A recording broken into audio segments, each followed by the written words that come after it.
تو عورت کی جو ایک حیثیت ہے، نیچر نے جو اس کی ایک حیثیت متعین کی ہے، وہ بھی ایک نسل بڑھانے کا ذریعہ ہے، جس میں مرد کا جو اسپم ہے وہ بطور بیج کے ہے اور جو اولاد ہے وہ ایک پیداوار کی طرح ہے۔ تو اللہ نے یہ یاد رکھیں، اس آیت کو نا بہت سارے غیر مسلموں نے عورت کے خلاف بہت نیگیٹیوٹی پھیلائی ہے کہ دیکھو اسلام عورت کی توہین کرتا ہے، اس کو کھیتی سے تعبیر کرتا ہے۔ تو کچھ لفظ کسی اور زبان میں جب وہ جاتے ہیں نا تو وہ توہین کا معنی دیتے ہیں۔ عربی میں جو حرث کا معنی ہے یہ تعظیم کے لیے ہے، توہین کے لیے نہیں ہے۔ اردو میں جو کھیتی کا معنی ہے وہ توہین کے لیے استعمال ہوتا ہے۔ کھیتی یعنی جو پاؤں میں روندی ڈالنے والی، اور زمین جو ہے نا پاؤں میں گویا روندی، اس کو روندا جا رہا ہے۔ تو اس لیے اس کا اردو میں بالکل اسی طرح جو لوگ ترجمہ کر دیتے ہیں کہ عورتیں تمہاری کھیتیاں ہیں، تو یہ ترجمہ میرا خیال ہے اس لیے درست نہیں ہے کہ اردو میں اس کا مفہوم ہی چینج ہو جاتا ہے۔ یعنی گویا ایک عزت کے لیے جو لفظ اللہ نے استعمال کیا وہ ذلت کا ذریعہ بن جاتا ہے۔ تو اس لیے کسی بھی زبان میں جب ہم کسی بھی لفظ کا ترجمہ کرتے ہیں تو اس زبان کے ہمیں محاوروں کو دیکھنا چاہیے کہ اس زبان میں یہ لفظ کس معنی میں استعمال ہو رہا ہے۔ مثال کے طور پر ہو سکتا ہے کتا کا لفظ کسی زبان میں وفاداری کے لیے استعمال ہوتا ہو، کسی کو لوگ ڈاگ کہتے ہوں تو اس کا مقصد ہوتا ہے وفادار انسان ہے، لیکن ہمارے یہاں اردو میں گالی ہے وہ، اور آپ بولیں کہ بھئی وہ فلاں قوم ڈاگ کہتی ہے تو ہم کتا کہیں گے، تو آپ جب اس کا ترجمہ اردو میں کریں گے تو کتے سے نہیں کر سکتے۔ تو اسی طرح یہ عربی کا جو لفظ ہے اس میں بھی یہ چیز یعنی ملحوظ رہنی چاہیے۔ تو اس لیے اس کا ترجمہ کیا جائے گا تمہاری عورتیں تمہارے لیے پیداوار بڑھانے کا ذریعہ ہیں، نسل بڑھانے کا ذریعہ ہیں۔ فاتو حرثکم، تم اپنے اس نسل بڑھانے کے ذریعے کے پاس آؤ، انا شئتم، جیسے چاہو، وقدموا لانفسکم، اور اپنے نفسوں کے لیے آگے بھیجو، یعنی اولاد کی نیت سے آیا کرو زوجہ کے پاس اور آخرت کے لیے انتظام کرو، یعنی اولاد پیدا کر کے جو تاکہ دنیا اور آخرت میں تمہارے لیے، فیوچر میں تمہارے لیے کام آئے، دنیا بھی داخل ہے آخرت بھی داخل ہے۔ تو اس آیت کا بھی ایک شان نزول ہے کہ صحابہ کرام تو چونکہ جو خواتین تھیں مکہ میں صدیوں سے وہ لوگ آباد تھے، ان کے سفر خاص طور پہ عورتوں کے سفر بہت ہی کم ہوا کرتے تھے۔ تو جب ہجرت ہوئی ہے اور جو ہے نا ہجرت کر کے بہت ساری صحابیات مدینہ آئی ہیں، تو مدینہ میں ان کے نکاح دوسری قوموں میں ہوئے، پھر انصار صحابہ سے بھی ہوئے۔ تو چونکہ تقویٰ تھا ان خواتین میں، للہیت تھی، تو بعض جگہ ایسے واقعات ہوئے کہ میاں بیوی کے جو آپس کا ریلیشن ہوتا ہے، ظاہر ہے وہ ہر قوم میں اور ہر جو ہے نا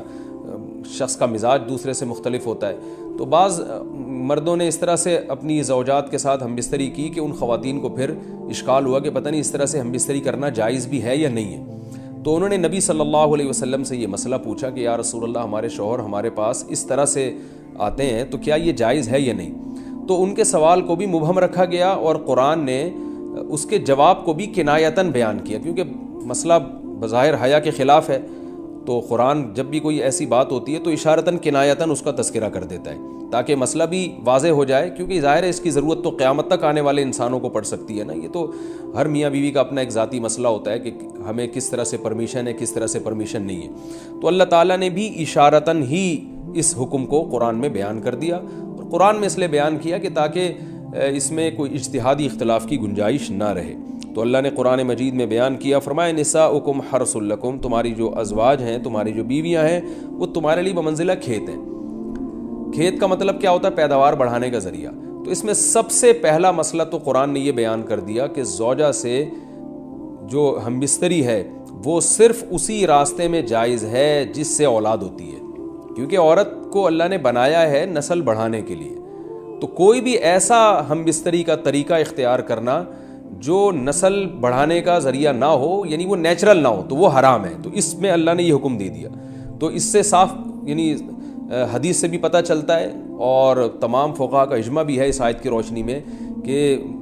مسئلہ تھوڑا حیا کے خلاف ہے، لیکن میرا خیال ہے بتانا ضروری ہے کہ پچھلے راستے سے عورت سے ہم بستری کرنا بالکل حرام ہے، ناجائز ہے، اور نبی صلی اللہ علیہ وسلم کی اس پہ بہت شدید لعنت ہے، بہت شدید وعید ہے۔ تو یہ بالکل اللیگل ہے اسلام میں کہ عورت کے پچھلے راستے سے اس سے ہم بستری کی جائے۔ جو لوگ لڑکوں سے بدفعلی کے عادی ہوتے ہیں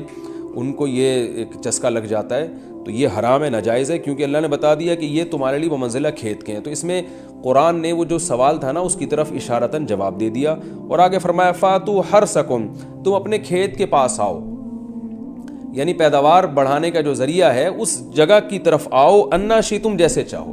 یعنی باقی جس طرح سے تم چاہو زوجہ سے ہم بستری کر سکتے ہو، اس میں کوئی خاص طریقہ متعین نہیں ہے، میاں بیوی کا ایک دوسرے سے کوئی پردہ نہیں ہے، ہن لباس لکم وانتم لباس لہن، یہ دونوں ایک دوسرے کے لیے لباس ہیں، تو اس میں طریقہ کار کوئی بھی ہو سکتا ہے، کسی بھی طرح سے کرنا چاہو ایک دوسرے سے لطف اندوز ہو سکتے ہو، لیکن فاتو حرثکم، آنا موضع حرث میں ہے، حرث کا مطلب وہ اس جگہ کی طرف آنا ہے جہاں سے نسل بڑھتی ہے، کسی اور راستے کی طرف، اس سے صاف طور پر جو ہے نا وہ جو فاسق فاجر لوگوں کی جو برائی ہے، جو لڑکوں سے بدفعلی کے نتیجے میں پیدا ہوتی ہے، اس کا اللہ نے قلع قمع کر دیا کہ اس کی اسلام میں بالکل اجازت نہیں ہے۔ باقی طریقہ کار کیا ہوگا یہ تمہارے اوپر، اس کی اللہ نے تمہیں اجازت دی ہے۔ وَقَدِّمُوا لِأَنفُسِكُمْ، اور چونکہ بار بار حرث کا تذکرہ ہو رہا ہے کہ نسل بڑھانے کا، تو اس لیے اللہ نے فرمایا کہ قدموا لانفسکم، اپنی ذات کے لیے فیوچر میں انتظام کرو۔ قدموا کا مطلب آگے بھیجو اپنی ذات کے لیے سرمایہ۔ کیا مطلب؟ کہ جب زوجہ سے ہم بستری کرو تو نیت اولاد کی ہونی چاہیے، تاکہ وہ اولاد دنیا میں بھی اور آخرت میں بھی تمہارے لیے ذخیرہ بن جائے۔ تو یہ نسل بڑھانے کی بہت زبردست ترغیب ہے اس آیت میں، اور اس آیت میں اللہ نے عورت کا کہ بہت ساری ذمہ داریوں میں سے ایک بڑی ذمہ داری کا بھی بیان بتا دیا کہ عورت کو اللہ نے بنایا ہے، جو مرد اور عورت کا جو فرق رکھا ہے نا، اس فرق کی بڑی وجہ یہی ہے کہ مرد کے اسپم کو اللہ نے بیج کے طور پہ پیدا کیا ہے اور عورت کو اللہ نے زمین کے طور پہ۔ تو بیج اور زمین کے ملاپ کا بنیادی مقصد ہی نسل بڑھانا، پیداوار بڑھانا ہوتا ہے، نہ یہ کہ نسل روکنا۔ آج فیملی پلاننگ والوں نے اس آیت کی دھجیاں اڑا دی ہیں، اور جو پوری دنیا میں ایک بیہودہ قسم کی تحریک چل رہی ہے، یہ آیت بالکل اس کی نفی کر رہی ہے۔ اس لیے اللہ نے فرمایا اچھا، اللہ نے اس کا بھی جواب دے دیا کہ جو فیملی پلاننگ والے کہتے ہیں نا نسل بڑھنے سے تمہارا نقصان ہوگا، خرچے بڑھ جائیں گے، تو اللہ فرماتا ہے قدموا لانفسکم، تمہارا فیوچر بن جائے گا، سنور جائے گا، کیونکہ اولاد پہ اتنی انویسٹمنٹ نہیں ہوتی جتنا اس کا آؤٹ پٹ ہوتا ہے۔ ان پٹ کم ہے، آؤٹ پٹ زیادہ ہے، انویسٹمنٹ کم ہے، اس کے جو پروفٹ ہے وہ زیادہ ہے، دنیا میں بھی اور آخرت میں بھی۔ تو اللہ نے فرمایا اپنے نفس کے لیے، فیوچر کے لیے انتظام کرو، بڑھاپے کے لیے انتظام کرو، تمہارے بیٹے ہوں گے، بیٹیاں ہوں گی، پوتے ہوں گے، نواسے ہوں گے، بہویں ہوں گی، یہ دنیا کا مستقبل اور آخرت کا مستقبل کیا ہے۔ جو عبداللہ بن عمر رضی اللہ تعالیٰ عنہ نے جب نکاح کا ارادہ ترک کیا تو آپ کی جو ہمشیرہ تھی حضرت حفصہ، انہوں نے فرمایا کہ نکاح کرو، تمہارے اولاد ہوگی، دنیا سے جاؤ گے تو تمہارے لیے دعائیں مانگے گی، تو یہ آخرت کے لیے ذخیرہ ہے۔ تو اس لیے اللہ نے فرمایا کہ